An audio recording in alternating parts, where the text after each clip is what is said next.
Jennifer Staciokas, who is the Senior Vice President of Marketing and Training for Pinnacle. Jennifer is responsible for the national strategy and oversight of the corporate marketing, property marketing, and training departments for the Pinnacle portfolio. She began her career in the multifamily industry over 15 years ago and served in numerous capacities at two of the nation's largest property management firms. So Jennifer, welcome, and thank you for being here today. So I would like to start off with the success stories, and just as a reminder to the panel too, if you could help to focus on some of those items that are very unique to you. So things that you do that are a little bit different, maybe within your organization, but different things that have directly impacted financial results. And Jennifer, I'd like to start things with you. All right, thank you, Kelly. So I wanted to talk a little bit about one of our company mantras is really that this year our theme is the year of the customer, and tying that back to what that internal mantra is. And Kelly and I had the opportunity to speak together this summer at NAA and also about leadership. And one thing we shared was there's a woman named Carla Harris, and she talks about how people describe you when you're not in the room. So what are those 3 adjectives that you want people to say about you when you're not present? And you really can direct how people are going to talk about you. Because the more you repeat and you try and instill in people what you want them to think about you, it becomes reality. So something that we really talk about internally at Pinnacle is 3 different things. The first is that we want our employees to be kind. It seems very, very elementary, but it's very important to be kind. We're dealing with people's homes, something that's very personal. The second thing is that we want people to do the right thing. That sometimes in property management we get so caught up in the policy and procedure that's there that it's very black and white, and that we want our employees to know that there is some latitude to see the gray and do the right thing for the customer. Put yourself in their shoes and stop thinking about what that policy and procedure is, but what's the right thing to do to make that person happy and satisfied. And then the third thing is to be humble about everything that you're doing. That all of our companies, I think, have seen a tremendous amount of success over the last couple of years. A lot of us are growing significantly, but we need to be humble about that success that we're having. And I think that message comes from the top down in our organization, and all of us live and breathe that, which is very important. And the other thing I also wanted to talk about is about 2 years ago, Pinnacle went through a recapitalization. So we had new ownership. The original founders of the company stepped out, and some of our executives took over ownership of the company. And something that's been very rewarding for me joining that organization about 2 years ago is when you get your budget approved, you have authority to run your business unit. So I don't have to mid-year ask for permission to do something. If it's in the budget and it's approved, that means I can move forward. So it's kind of like I can go and ask for permission later. I can kind of ask for forgiveness, I guess I should say, and go ahead and do those things that I need to do and know that I have the support of the executive team to do that. So those are a couple of things I wanted to share, Kelly. Very nice, Jennifer. Thank you for sharing that with us. Can you share a little bit about culture and how you think that it feeds into your effectiveness and productivity? So I think it's perfect that I go after David. We're also 100% fee managed, and we've also gone through a culture shift over the last 2 years. So it's been a big integral part of our organization. But as a third-party management company, we get asked all the time, what's the difference between hiring Pinnacle and anybody else in this room? And really a lot of what we do is very similar. It's not necessarily brain surgery. We're managing, leasing apartments, marketing apartments. But what we like to talk about is the differentiator is the people that work for us and the culture that we have created. So one thing that we've really instilled in our team members is the heart of service. And we do a fantastic job of giving back to the community. One thing that we did do is we're asking them questions in the interview process, or actually we're getting asked those questions in the interview process more and more. So over the last 2 years, I've hired anywhere from 25 to 30 people, and I would say at least 75% of them are millennials. And one of the very first questions I get asked when I open it up is, what's the culture like at Pinnacle? They're really, really concerned on, are they gonna have an opportunity to give back? Is their voice going to be heard in an organization? And then what are those opportunities for growth going to be? And kind of a story similar to Amy's, something that happens all the time throughout our organization. There's wonderful things happening, and people are very humble, and they don't want to tell you how they are actually giving back. But we had the opportunity at our leadership conference this summer to showcase a story that somehow made its way to our corporate office. And we had a new manager in Denver that had a resident that hadn't paid rent in, I believe, 2 months, and they were set for the eviction process. And the manager just thought, something doesn't seem right. This person has lived here for over 20 years. And so he went and actually knocked on the resident's door.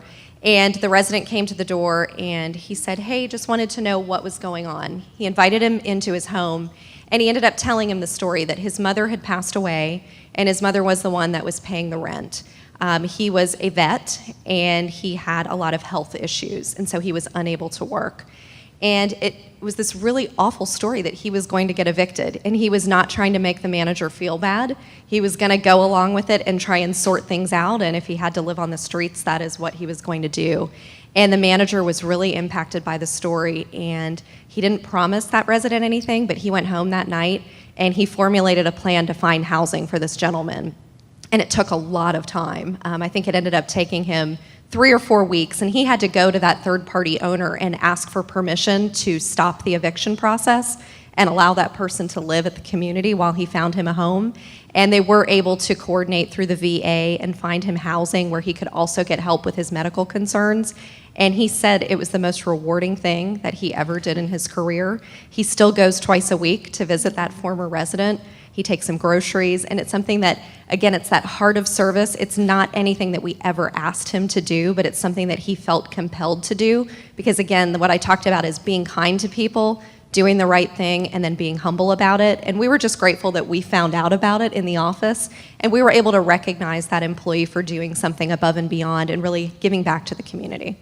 Can you share a little bit about kind of communication and how it impacts effectiveness? Sure. So I'll talk a little bit about it. Our company is 165,000 units. We have about 750 properties, so it can be very challenging to get everybody on the same page. So our strategy may be a little bit different than some of the smaller companies where you have that immediate face-to-face touch point. So we certainly are sending out quarterly newsletters. We do some video messaging, so maybe our CEO will shoot a video that gets distributed through our LMS so people can view it at their leisure. We sometimes do all hands calls where if there's something that's really important that needs to get out there, everybody can dial in. It is also recorded so they can listen to it at a different time. And then something we've been working on for this year is actually creating an annual report. So even though we're not publicly traded and we don't have investors that are looking at this, it's something that's really important to us as an internal piece that focuses on culture, really talks about the heart of service and how we're giving back to our communities and to our team members. And then one other thing that's really interesting, I think, to talk about is in the history of this industry, everybody was very much in alignment with needing to have people in the office in front of them in order to think that they're working. And I think we've really made that shift. And as a large organization, I was fortunate enough that even though our corporate office is in Dallas, that I live here in Phoenix. And I have a corporate position, but I am remote. I manage a distributed workforce all across the country, and I only have one of my 5 direct reports that works in the corporate office. I've been empowered to hire the best talent in the best place. So if that talent lives in Washington, D.C., and we may not have a large portfolio there, I was allowed to hire the best talent in that location because we're now so digital. Everybody can connect via Skype, via phone, however it is, and you want to make sure that you have the right person in the right seat to move your organization forward. If you could kind of speak a little bit towards employee engagement and employee retention. Great, and Patty, you segued right into my first comment beautifully, and I didn't even know that was going to happen, but she talked a lot about constant feedback, and the feedback that we've been getting, especially from our younger employees, is they don't want the annual performance reviews anymore. They don't feel like they should have to wait until once a year to find out what the status of their employment is. So we've really, with our millennials, been giving that continuous feedback. So as something happens, a conversation takes place, and again, it's either in person or via phone, depending on the situation. That's been very important. Also for millennials, again, that community service involvement that we talked about, that heart of service. For the first time at Pinnacle this year, we had a community service week. Every single corporate employee was given a day off to go do something in the community. So each of our regional offices found a charity that they wanted to give back to, and they actually went as a team.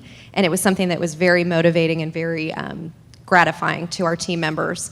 And then I also think it's important to think about, as people are staying with an organization, like Patty talked about, giving thoughtful presentations as they're staying for 1 year, 3 years, 5 years, 10 years, and that it's not a one-size-fits-all. So I find a lot of companies tend to want to do the same thing. They get the gift, they want to do the large public presentation, and that doesn't work for everybody. There's some people that are very private, and they would much rather have you just recognize them one-on-one, maybe taking them out to lunch, leaving a really thoughtful card on their desk. And then there are others that want the entire staff meeting to hear about all the great accomplishments that they've had. So really being thoughtful about those presentations and personalizing them. Our next topic kind of piggybacks on what we were just talking about, and that has to do with motivating your employees. Sure. So I mentioned in the interview process, we're getting that question about culture. The number 2 question that I get in interviews is about mentorship. Who's going to be my mentor? What kind of access? I love, Amy, that you said that. What's that access that I'm going to have to those people? It's something that I find millennials really find important, is who's going to be that mentor in their professional relationship. And then I also wanted to touch on something similar to your manager and training program at Village Green. We've enacted something called the Emerging Leaders Program. This launched about 2 years ago. And it's taking regional managers or department heads, people that they see with high growth potential, and putting them into a year-long program where they have access to different executives and different department heads as well that come in and teach classes. They also get assigned a mentor within the company. So it may be my boss, the COO, mentors a particular RPM. And he's partnered with him. They do monthly calls, and then they do quarterly in-person visits. So it's been a great program for us to grow future leaders. And then also making sure that you're investing in the people that you have. We've done a lot of investment with Dale Carnegie training and making sure that the same message, so you have the same instructor teaching that to all of your different people across the country. They're hearing the same message and they're really working off of the same sheet of music. Quickly just touch on executing the plan and why that's important. And Jennifer, I know this was something that came up from you in the conference, so if you could kick us off. Sure. So I think we all are dealing with the same things. We can all have the opportunity to roll out the same programs, but it's all about the execution and implementation. So just a quick thought on that. One example is we do annual business plans for each of our top 20 clients that we manage buildings for. And it's not one of those things that you can just complete the business plan and check the box that it's completed. It's something that needs to be followed up on constantly. So we have monthly executive calls where we go through each client, where are we to plan, and then what is the action moving forward so we can meet those goals. And our last topic that we're going to talk about, our number 6, is credibility. And I would just say that trust is definitely tied to credibility, and trust involves time, effort, and patience. And I'm going to also piggyback off of what Amy said, that I think it's very important as leaders that your personal brand is of utmost importance, and that the people that are working for you are looking at you and how you behave and who you surround yourself with as well. Very nice. And with that, do we have a question? Yeah, come on up. I have several questions, but looking through my notes, in terms of getting rid of the annual review, I'm trying to figure out who said this, but we got rid of annual reviews about a year ago because I hate them, and Don't hold back, Kurt. and the reviews are now voluntary. It's incumbent upon the team member to go to their supervisor and establish, I want to do this review. And it's all, we have a list of criteria, or not criteria, but suggested topics and so on. But in the first 90 days, you talked about someone talked about very frequent interactions and discussions with regard to their development. Are those mandatory? So I would say we've definitely implemented this in my team, and it's not mandatory, but it's the culture that we've built within my department, that it's immediate feedback. So if something goes wrong, there's a conversation that takes place so it doesn't escalate into something more than it really is. And if something goes well, we also want to recognize and applaud that effort. So no, it's not mandatory, but it's something that's just part of our DNA in the team that we've built. So how do you, with 165,000 units and all of these, I'll call them site managers or business managers, whatever your nomenclature, how do you ensure that that site manager is actively and frequently engaging, where at site A, that person is very interactive. At Site B, they're, well, I don't really like to do that, so I won't do it. I think that goes back to making sure that the culture exists, that the regional manager is going to those properties. So I would say at the majority of our regional offices, we very rarely see our RPMs. They are out on site constantly. So they're very much in touch with what's taking place, and they have a pulse on how the team members are reacting.